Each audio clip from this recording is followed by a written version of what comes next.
Hey everybody, got something kind of different here. Um, Frank Miller, Sin City. I've done one of one of his books so far. One of his kind of more obscure, like one-off books. Everyone, when you think of Sin City, everyone thinks of the big multi-issue works that span like some of them were like 12 issues long, and those are all the big major stories that were integrated into the movies. But he did several like little one-offs, single issues, and I don't see anybody ever really talk about those. So I wanted to bring up this one. It's already instantly unique. There's no title on the cover. There's nothing like that. Back cover, just artwork. So the thing about Frank Miller and Sin City is if you see this across the room, or just you're looking at the racks at the shelves at your comic store, if you're familiar with Frank Miller and Sin City, you see this, you identify it as him immediately. This is unique. This particular issue is called Silent Night, and it's a very interesting artistic like experimentation that he does in this book. I remember reading some letters pages in later issues of different issues of Sin City where some people loved it, some people hated it. I really like it. It's a very interesting, like I said, artistic experimentation. It's very cool. Again, starting not a damn thing on the cover. No title for Sin City, no cover price, no corner box, nothing. It's just it's just Frank Miller just putting out a book and letting you pick it up and decide what you want to do with it. Let's just pick it. Let's just open it up and see how this thing reads. What do we got? Frank Miller is nothing if not incredibly cinematic and dramatic in his Sin City work. I love it. Black page starts with snow. He's just leading us right into the story. And if you're familiar with the Sin City world, that's Marv. You know him very distinctly by the way that Frank Miller draws him, his kind of flat top haircut, his big hulking figure, kind of squared off shoulders, and this big coat. Just got him walking in a snowstorm, getting closer to us. I mean, look at this black and white artwork. I wish I knew how he did this. Is it paint? That he does. I would love to see his process. I've never actually tried to look it up and see if he's ever explained or if there's any videos or anything. But just as an artist myself, how he does this is really fascinating. But it's really evocative, and it's kind of angled one direction, like it's blowing in the wind a little bit. So it looks cold and kind of miserable. But here's Marv just chugging through the snow. I read this as he's walking and he stops. And then he looks at us. I mean, not us. He's not pulling a Rob Liefeld where the characters look at us, but he sees something. This is one of my favorite drawings in the book. This is Frank Miller, just full-on Sin City Frank Miller. The heavy shadows, the no hard lines, the use of negative space, that awesome snow. I mean, I look at this, and like this is peak Frank Miller. The stuff he's doing these days, I've mentioned this before, he's doing some really weird, abstracty, ugly stuff, and I do not like it. I appreciate that he's still trying to experiment, but this is fantastic. But as you can tell already, like I said, the name of the book is Silent Night. No words so far. And no text boxes explaining story, no guys having their inner thoughts. It's just visuals. So Marv is trudging through the snow. He sees something. Changes direction. And it's like the snow, when he was walking through, it's kind of like a directional thing. It's kind of going like this. Now in this panel, it's going like this. Like he changed direction. He's going some other way. Approaching like a building. Some dude laid out on the ground. Guy up here. Bricks, light. Light here projecting the light on the ground. Very simple, very, very dramatic. Really like it. He gets right up in the guy's face that's guarding the door. No words.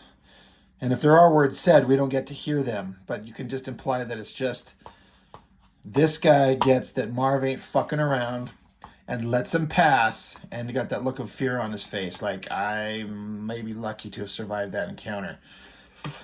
Set of stairs, Marv's goes down. Like, you see, it's like caged off. He goes down these stairs. Look at this use of negative shapes to show these stairs as he descends down into the darkness wherever he's going. So now you're in a room, 3 different people. It's like brick or stone kind of walls, and it's almost like a dungeon. Really creepy. Some creepy looking chick got a cigar. She just looks at him. Again, no words. But clearly they've got something that he's looking for. They got guns pointed at him. Cash is exchanged. He hands over money to her. For what? You got a door with a little slit in it. Looks like a room to keep someone contained in. Or Marv looks inside. Got that little reverse angle on it. A little kid in there.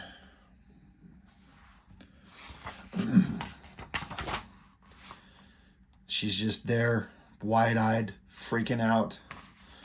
Marv just stands there, just heavy dramatic lighting, a stop, a pause in the narrative. You know that Marv is thinking things over. And if you know Marv, he's very much about protecting innocence, and he's a very violent motherfucker. Bet you can't guess what's coming on the next page.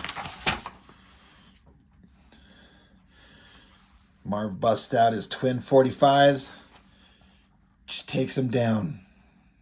Kills the 2 guys, all these shoving the woman off to the side. I mean, no one's a match for Marv in this world. She's on the ground. She's probably begging for her life. She's trying to tell him that he's made a big mistake. People will come after him. Who knows? You can imagine all kinds of words were exchanged. Marv don't care. Marv don't give a shit. Pop. Right in the face. Dead. I love how, a single spent shell casing, the gun blast. You don't see an entry point, just the blood splurting out the back of her head in the shadow that she casts on the ground. Just that little hint of that, like, stone groundwork underneath them.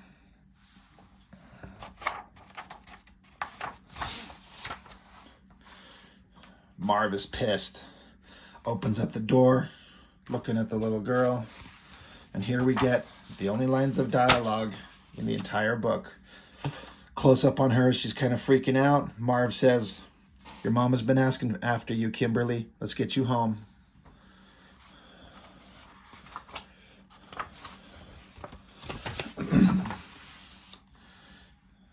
Picks her up, comforts her, holds her, walks out into the night, into the snow, and just disappears into the night. The end. Sin City, Silent Night by Frank Miller. Lynn Varley does the cover colors. Looks really good. You can just tell it was very hand-painted. I think it just looks great. It's really neat. I like it a lot. So, that's the comic. Not much to it in that it's all splash pages, right? Single images. No words. If you're kind of a pretentious douche, you could just flip through this in 15 seconds, get to the end of it, and be like, fuck you, it took me 15 seconds to read this. You charged me $3 for this shit? This sucks. But I don't, if that's who you are, I don't think you get it. I don't think you understand what we're looking at and what he's doing. You don't have to like it. It's, it's art, and art is subjective. I think it works really well. It's not much to it. Like, it doesn't take you long to get through it, but you get to appreciate the artwork, appreciate the pacing, the storytelling. I think it's a fun little artistic, experimentation. Like I said, I like it. It's pretty neat. So again, not much to talk about there. You put a dedication in here to the memory of Hugo Pratt. The name is vaguely familiar to me, but I got to be honest, I'm not quite sure who that is. I'd be interested for anybody to chime in and kind of speak on that. Who is that? I mean, I could Google it, but let's get some conversation going. So, letter pages. There's an interesting one where a guy was talking about some stuff in here, And then Frank Miller's response, I think, is interesting. I'm considering we're only 10 minutes into the video. I'm already done with the book. Let's I wanted to kind of talk about what this gentleman here, Dave Piatti, I'm not quite sure how you say his name, but anyway, he writes in, he's talking about the latest issue of Sin City, The Big Fat Kill. He likes it, he's praising it, all the different things like that. But then he's talking about, there was a speech that Frank Miller gave at a Diamond Distributors seminar that was printed in printed somewhere. I'm not quite sure where, but he's addressing this, where Frank Miller basically chastised Marvel and DC for all the bad things that they do in his perception. He lists a couple things here. I did a quick glance at this a little bit ago, but I'm trying to find these points that he was talking about. He's basically like the writer gets in there and talking about like there's lots of artists and creators and writers that created Supermans and Batmans and Spider-Mans, the Marvel Universe, the DC Universe, and all these amazing fun stories that so many of us grew up on. They were such a big part of our childhood. And we respect that. And then how some other people come along, like him, Frank Miller, for example, and he introduces someone like Elektra and does some really great work building on stuff that's come in the past, adding something new. So he's talking about the work for hire situation and the corporate mentality. This guy's talking about how this writer, he says he's known since college that he wanted to work in comics. He also realizes that he can't draw at all. He says, I can't draw a straight line with a ruler. He says, I can write, or at least I flatter myself that I can. So he's like, maybe I want to write comics. So then he lists some of the things that he wants to do, but he discovered he can't create new characters, in his opinion. I can't create new characters. So he's like, I think that the only thing that I can do is do work for hire, that I might only be able to write stories for Marvel.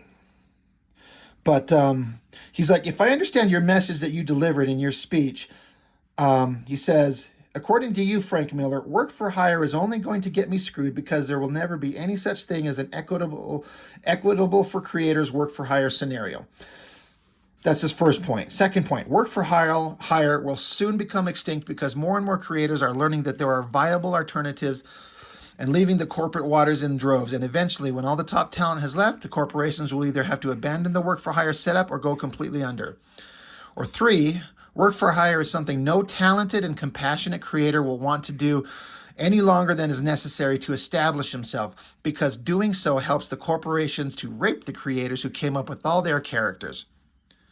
So he's like, I want to write for Marvel or DC, but according to you, all these options don't work, they're not viable, and you're kind of a scumball if you do it. He says here, this is a line that has stuck with me for my entire life when he said it. Thanks for that kick in the privates, Frank. Can I have my dream back when you're finished wiping your ass with it? So that stuck with me, and I'm like, that's a valid point. Like, just because somebody wants to write Spider-Man doesn't mean they're a piece of shit. And if you're going to take their dream, just because you dislike it, you're going to shit all over someone else's hopes and dreams. That reference of wiping your ass with it. Like, are you done? Now can I have my dream back? So, Frank Miller's, the guy, before I get back into Frank Miller's response, in addition to the mainstream superheroes, because as I said earlier, I've always loved them, and I don't ever foresee a time in my life that I won't love them. I suspect that's also more true of you than you're willing to let on. You couldn't possibly have done such brilliant work on either Batman or Daredevil without having a genuine affection for the characters. So he's saying, you're shitting on people that work for corporate comics, yet you've done some defining work, and you did good work, and you could only do good work if you really love them. So why can't I do it, is what he's basically getting at. Frank Miller's response, more than a genuine affection, I positively adore some of the old characters. That's why I try not to look and see what's being done to most of them these days. Seeing childhood friends converted into drunk drivers, whiners, murderers, self-pitying losers, watching the creations of Jack Kirby, Stan Lee, and the rest transformed into poor imitations of Image Comics in a frantic effort by creatively bankrupt trademark holders to grab hold of the tailpipe of a passing bandwagon. I'd rather not know about it. That said, it's still a delight when somebody comes along with a fresh take on an old hero, one that uses what's best about the past and contributes something new, as is the case with DC's Batman Adventures. To condemn artists and writers for bringing their best efforts to interpret and invigorate the old work would indeed be hypocrisy on my part, considering I built my own career on Daredevil and Batman. Nor did I condemn anyone for doing so. Nothing, not politics, not artist rights, is more important than good work. And he says, good luck with your ambitions, knock yourself out. So I just thought that was an interesting exchange of, hey, you're shitting on corporate comics, but I maybe want to do that. There's nothing wrong with that. And he's saying, yeah, the current crop of books, and this is in 95, but he's saying, I don't like seeing characters that are being so drastically altered from who and what they are to be these pathetic versions of themselves. He's like, I don't want to see it. I'd rather see somebody do something new. And he's also saying, I can't be a hypocrite. I built myself on corporate comics. And I like his point here. Nothing is more important than good work. So if you do good work, that's all that matters. So I just thought that was an interesting exchange. But that line of, may have my dream back when you're finished wiping your ass with it. Like I said, I read this in 1995. That has never been far from my thoughts. But anyway, that's just something that I thought was interesting. A bunch of ads for more of Frank Miller's Sin City Works, posters. I always wanted this one. A picture of that girl there. All of these are really good. Sin City, I think all the Sin City Works are really good. But that's all I've got for that. It's just a fun quick little art book with a simple story. I love it a lot, and we will definitely be looking at a lot more Sin City. We're going to be getting to them eventually, but just wanted to look at this little one-off. And so I guess that's all I've got for now. So as always, thank you for joining, and I will see you next time.